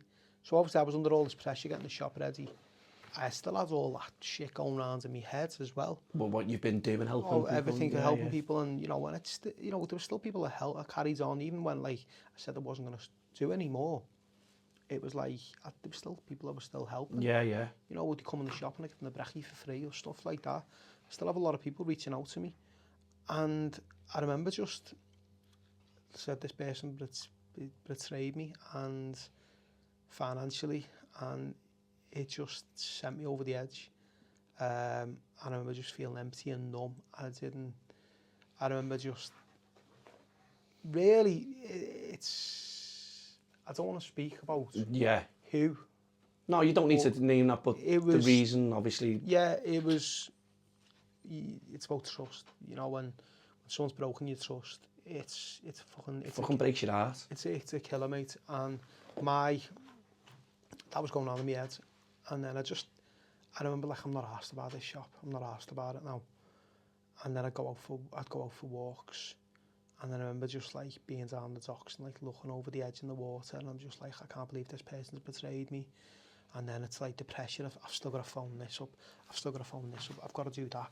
I've got to do this. I'm getting the shop ready. But where am I getting that from? And you just, I've got fucking things coming in me left, right and centre about getting the shop ready, as well as running the other shop. And I remember just going to my wife, coming home and just fucking burst out crying. I said, it's fucking, I'm just overwhelmed. I'm overwhelmed with stuff. And it's like, but I had to like fight through it, you know what I mean? I had to just keep going. I was like, I can't stop. I've got to have the fucking, the shop's opening and I've got to get the shop ready. And then I remember being in work on the, something like the Wednesday, I think it was. And I was in work and next thing, fucking chest pains. And I'm like, oh, what's happening here? I was like, I don't feel too good. So I phoned Lindsay, went, oh, love, I feel terrible. I feel really bad. She went, go to the hospital. Gets to the hospital, goes in and sees them. And I was fucking just in a bad way. Thought I was having a heart attack. I weren't having a heart attack.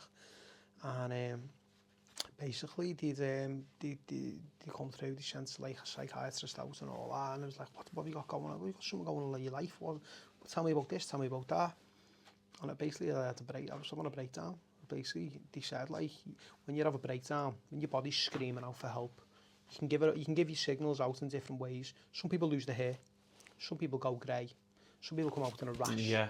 Your body screams out something. He said, you're like, you're just keeping it all inside, Ant. He said, you fucking, you built too much up inside. Eventually you can fucking. That's what it's like, a volcano ready to fucking erupt, mate. It is. And I bottled a lot of shit up. I wouldn't talk to people about how I felt about stuff. People contacted me, And you're helping them, Anthony. And I'm helping them. But then it's when they said to me them words, and then I feel like I went worse then. So I come out of it and I told my wife what they'd said, and then I'm like carrying on. But then I'm like, why me? why has this happened to me? That was all the why me then. Why has this happened to me? You know, when I felt bad, I'm like, where are all these people helping me now? Why is no one coming to help me? Why aren't my friends phoning me? Why aren't these people about? Why aren't none of these ringing me? Why is no one ringing me up and asking me, how are you, so? How's it going? No one, the phone was dead. And that sent me to fucking, I was like, no one's here for me. And then I remember saying to my wife, she was like, oh, something happened. And I remember saying, oh, cheer up. And I remember saying to her, I don't want to be happy. I can actually remember saying them words to her. I don't want to be happy. I felt happy being sad, really fucking down. Because there was nothing inside me. I was just numb. Do you feel empty? Just totally numb, where there was nothing you could do that would like make me smile or laugh. I was just numb. Apart from being in the house with my kids. And I mean, you know, then you're trying to... It's a blanket. You're putting the dad face on and you're trying to... Yeah, dad face, and you're being as normal with your kids, you know. When really inside you're fucking killing you. Broken, and then, you know... And then I remember... spoke to a psychologist, and they said you need to offload. If you've got something inside you, go and offload. Go and speak to people who you've got an issue with someone, might be someone 20 years ago, and you've still got a little bit of beef with them over fucking something, because they never put fucking salt on your chips and the chippy. Just, it might be anything. Go and tell them. Go and get it off your chest. So I went round to my mum. I went round to my mate's house. I went round to my brother. I went round to everyone. And I told them, and I said, look, I've got something to tell you now. You might not like, you're not going to like what I'm going to say. I need to tell you, I need to release this out of me. And I told everyone. And it was like, bang, bang. And I'd offload everything. And then they turn around. And, you know, once I'd done it, it was like... Did you feel a weight off your shoulders, or...? I felt cleansed. I just felt empty. It was like... I felt I'd released it all. It was like I got a demon out of me, just because I'd offloaded and spoke about things. And we'd, like, put it to bed. Yeah. And it was moved on. And... that's what I realised. I thought, you know, I said I can remember being down the docks looking over the edge of the water, and... Was you in that state of mind? It pass you through your head. You know, it does pass you through your head. I don't care what anyone says. Yeah. It's like, what have I going here now? Do you know what I mean? Would anyone miss me? Then you think your kids, you thought of your kids. Your wife and your two children, you know. That's the only thing that fucking holds you back. And this is just all through, like you say, you know... It's just a pressure of everything. It built up on me, and I kept everything inside. And then I said the phone calls going, the pressure of having a shop, opening a new shop. What happened to me, you know, when I was betrayed was major. And that sent me over the edge. Because you're a good person, Ant, and when someone... you wouldn't do that to someone because you're not that type of person. Yeah. I had something similar, and I was fucking down, mate. Yeah. Someone had something similar. And my missus was saying to me, Tony, you know, like, you need to snap. And I was like, and I couldn't let it go. I couldn't let it go. And it was fucking killing me inside. Yeah. And they were saying, come on, you got to snap out of this now. You're doing too much, you're doing this, you're doing that. And I went, it's fucking nothing to do with that. It's because someone had done bad to me. Yeah. And because that person had done bad to me, I'd never fucking do that, you know what I mean? So I can sort of relate in a way, but obviously to the extent where you're running two businesses and, you know, and you've got all the family life. But when someone does bad to you, and you're probably good to that person, and it fucking hurts. It's like, it's the way, and you know, we don't need to go into you don't need to, you know, but I know where you're coming from, because it's like a fucking body punch 20 times over. And you just think, what the fuck? What did I do wrong to that person? Sucked the life out of me. Yeah, of really did. With everything else, it just accumulated to be, obviously ended up in hospital, and it was just a bad, dark time, but I learned to deal with it by talking and speaking about my emotions. Yeah. Men speak out, speak up, and on the back of that, like obviously when I felt myself coming out of it, I remember doing videos live when I was actually at my worst. I remember actually doing a live video on social media, and I remember it come up on my memories a while ago, and I remember looking back and thinking, I look a fucking mess, and I knew what was going through. But that's real, though. When I was watching it back, to anyone else looking, I'm just normal. But I remember looking at myself thinking, I look a mess, and I knew what was going through my head at that time, and it was mad to look back at it. But for you to film that, though, Ant, you see people filming like, oh, all happy, fucking guys. Yeah. But that's what it was. But you at your all-time low. Yeah. That's real life. That's real, and people don't probably understand. That's you where you can have your photos and you can have your fucking and all that, and you're all happy. But deep down inside, that was you at your all-time low. Yeah. But now, look where you're at now. Do you know what I mean? You've come through it. your wife, your kids, you know, good people around you. You know, you've come out the fucking the other side. I started up on the back of it. I realised obviously it's a big stigma that mental health, men don't talk, men don't speak out the problems because, you know, men go to a pub, let's go for a pint. And I remember actually going to a pint with me, let's say my schoolmates, my good mates. I remember going to the pint, I ended up telling them, it was like, I started opening up one day to them about, I can't remember what it was about. And I don't want to mates went, fucking hell lad, you're fucking bringing the mood down here, aren't you? And that was it. And it's like, that's what it does now, because people take the piss or whatever, or whatever. It's like, hang on, I'm fucking opening up here. Do you know what I mean? But I was shot down, and it's, you know, and that's why men sometimes. That's why men don't talk, because it's like stigma, isn't it? Where they think, macho I'm gonna man. get taken the piss out of here, or that's it exactly. Or men in the pub, and it's like, you know, you don't. I've seen it when women are in the shop. Women sit down in the shop, and then I overhear conversations like, "Oh, do you know what? I can't afford the kids' Christmas presents they're asking for this year." And they're offloading the problems to the friend. You know, they're little problems that they have problems in their life. They're talking about shit like that. Men don't. Men sit down in the pub, and it's like, fucking hell, see that fucking daft bastard missed that penalty last night, and you know that was never offside, and it's footy and boxing and whatever it may be. They talk about other things. They don't talk about themselves. Like life, what's going on in the life. I'd sit down. I'd talk differently now. Do you know what I mean? Like when I speak to people, I'm conscious of what I talk about to people. But it's like I'll sit down. You know, I'd sit down and I'll ask them, how's the family? Family okay? I think, how's life going? How's life going? You're okay with work and that? And like fellas will sit down, they'll talk about something the opposite. They wouldn't sit down and like say, oh, do you know what, I'm skinned this month, you know, we've got fucking such things birthday or something, yeah, they wouldn't fucking talk about that. But now I think me and more men are starting to speak up. On the back of what happened to me, I realised that was a big problem, so I started off a men's mental health walk and talk group. So I'd done that down the docks, used to do that every Wednesday, and I didn't know what I was going to go. I thought, you know, if I can get one person come down, I'll be buzzing with it. And I think the first week, we got about 16 people turn up. And I was like, obviously I'm not trained in anything like this. I've never been trained. I wanted to just give them somewhere to go. And to let these fellas turn up. Yeah. And so we started off, we done that, and then it just built from there. Then we'd have weeks, we'd have like 50 odd fellas turn up. We'd go for a walk, I'd give them all free tea and coffee in the shop. Then we'd go out for a walk, and we'd do like a little 2-mile walk. We'd walk down the pier head, back up.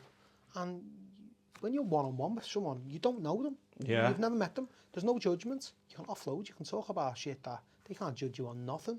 And I can't judge them on anything they tell me. Because you're two totally strangers. You've never met this guy before or whatever? I remember doing the first walk and I felt fucking boss after it. Because I'd never had that one-to-one with a complete stranger where I could tell them about anything, you know, just anything stuff. Yeah. I've not told anyone. You can just offload it, and it felt great. And we carried that on. We said we still do that. The lads are we're in a big WhatsApp group now, and they still do all stuff together now. Said that there's other nights that they've created off that, and they still do it together. And you created that on everything's, you know what I mean? And that's down to you, and you know, you created that, and that's another thing that, you know, you should be proud of. There's about 120 people on the group who do it, and said you know, and if anyone's struggling, they can write on the group slides, I'm fucking feeling bad tonight, and then everyone starts reaching out for them. So because there's a little community on the group there. That's it. And they go and play footy, they play, you know, we've got places where they give them free pool tables for a couple of hours, and like youth clubs. Just socialising and getting out of the comfort zones. And you know, I know stories like they are by themselves. They've got no friends, they've got no family. You know, it's heartbreaking. It's fucking hard. This world's a fucking mad place. It's a sad place. But trying to go from something positive, do you still do your food? Like I always see your food, doing the food vlogging stuff like that in around Liverpool, the restaurants and stuff. Do you know what? I love me food. I just absolutely love me food. And every opportunity, like I've set out the last 3 days running. I just love going out and trying places. I said I'm not a food. I am a critic. Yeah, I think because I cook myself. I like my job. But this one time the fella said to me, one of my mates, he said you should start posting all your food on, do a little food group on Facebook, and start a page and start posting all your foods on it, and you know your recommendations and all that, because you eat out all the time. I went, okay, sound, let's do it. And I actually set the page up when I was in Orlando Airport. I was waiting for my flight to come back. I thought, right, I just set this group up here. You got time to kill. I started posting a couple of pictures, and then the group just exploded. Started growing and growing. I think there's about 15,000 people on there now. But it's good. You know, I could post a lot more, but then I also... You're fucking busy though, aren't you? Yeah, you know what I mean? Also, I go to places more than once. You know what I mean? It's like, you know, I try and post somewhere new when I go somewhere new. But it's like, you know, I went to Holdy in Bolton Village on Saturday. You know, we've had there, I've posted about them about 4 times. It's like, but the food's fucking lovely. The food's lovely, do you know what I mean? We went out to Brazil, my daughter, yesterday. I've done them before. I try and post loads of independent business as well. Yeah. I'd never slag anyone off on it as well. I'd never, ever tarnish anyone's business. I'd never slate them. People ask me to do that. People say, oh, you know, if you don't like somewhere, put it on there. I'm like, I'm not going to kill someone's business because I know it's hateful. If I get a Imagine, yeah, you know what I mean? It's I got a yourself. 2-star fella left me a fucking 2-star review on Google a couple of weeks ago. I think I seen that. And fella left me a 2-star review on Google because his espresso didn't come in the right size cup, I think it was, and his sausage roll come on 2 plates. He'd ordered 2 sausage rolls, you know, Yeah. and he left 2 stars. And when it's your own business, you sort of, well, what have we done wrong there? You need to stop taking that. I take that personal though. It's like, yeah, because it's your business. Yeah. And it's heartbreaking. I've had people who left reviews on Google, so I've had arguments with them over football in the past. Many years ago, we started out, we used to argue over football. Next thing, you just get a ping and you'd gone through your Facebook profile, seen what you worked as, and just gone and left you a negative review. I just thinking, fuck, what's that all about? It's crazy. Yeah, it's one of those. It's shithouse behaviour. Of course it is. So just going, like obviously talking about the football season starts next week. Massive Liverpool fan. I'm an Evertonian. What's going on for the Reds this season and what's going on for the Blues this season? You can see with a big smile on your face, so you could... Well, do you know what? Every single season, I'm not going to change. Liverpool are going to win the league. I can't say anything different, can I? Do you know what I mean? It's like... With Slough and all, he's coming now this... Yeah, you know what? I don't buy into pre-season. I know we beat Arsenal, we smashed Man United, you know, but I don't buy into pre-season because they're just glorified friendlies. Yeah. You know, the players are still getting fit. They still haven't got the full teams out. Both sets of teams haven't got the full set. They're just glorified friendlies. I don't look into them. The Ipswich game's the first one where it's like, right, okay, let's go. I'm being optimistic to say we're going to win the league, to be fair. But I think we'll give it... I'd like to see us give it a really good go. I know we were there or thereabout towards the very end of the season last year, which... I didn't even think we were going to be... I thought we were lucky to hang on as far as we did. I didn't think we deserved to win the league, to be fair. I thought Arsenal deserved to win the league. But then again, Arsenal won the league in January. Yeah, the way they were fucking... Yeah. Embarrassing. Do you think with Klopp announcing he was leaving at the end of the season, do you reckon that had a part to play? You know, people have said that, you know, Liverpool sort of eased off. So, I mean, do you reckon that played a part or what? Or...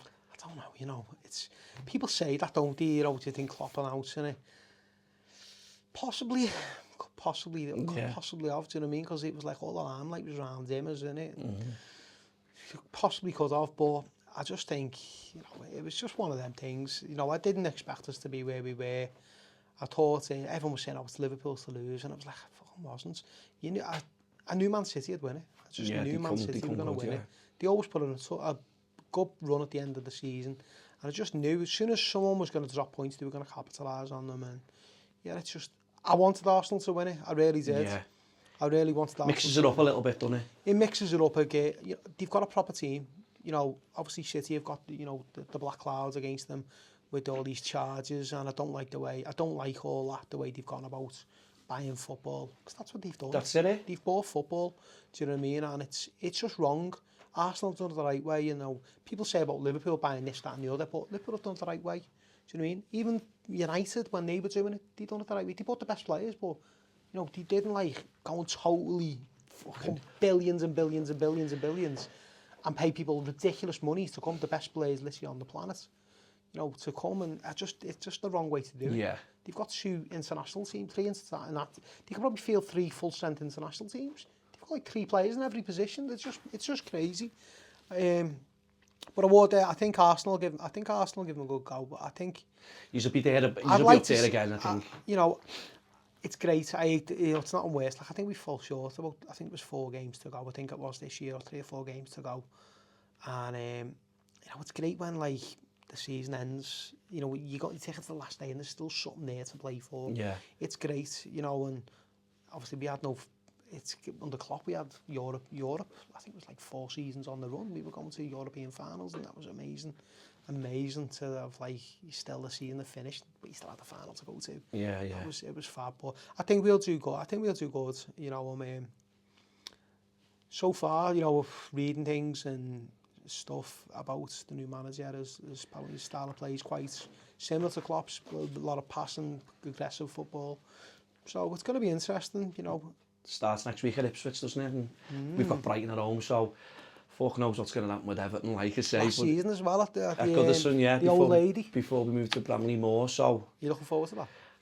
I am, because when you look at it now, you've got to move with the times. It'd be sad to leave Goodison, but I think now, when you go to the likes of Anfield, or you go to, like, Arsenal, or, there's so much Old Trafford because it's falling apart, but it's one of them. You've got to move with the times, and unfortunately, as a kid, I've had some good times, not many, like, but, it's one of them, but I'm looking forward to the footy season, having a bit of banter with my producer, Ben, fucking hell, because he's a big red like yourself, so I'm sure to God he'll give me a bit of, but listen, I just want to say, Ant, I really appreciate you coming on, some really deep stuff there, and I want to just say thank you for sharing the good, the bad and the ugly with us, mate. No worries, been a pleasure coming on, I've loved it, yeah.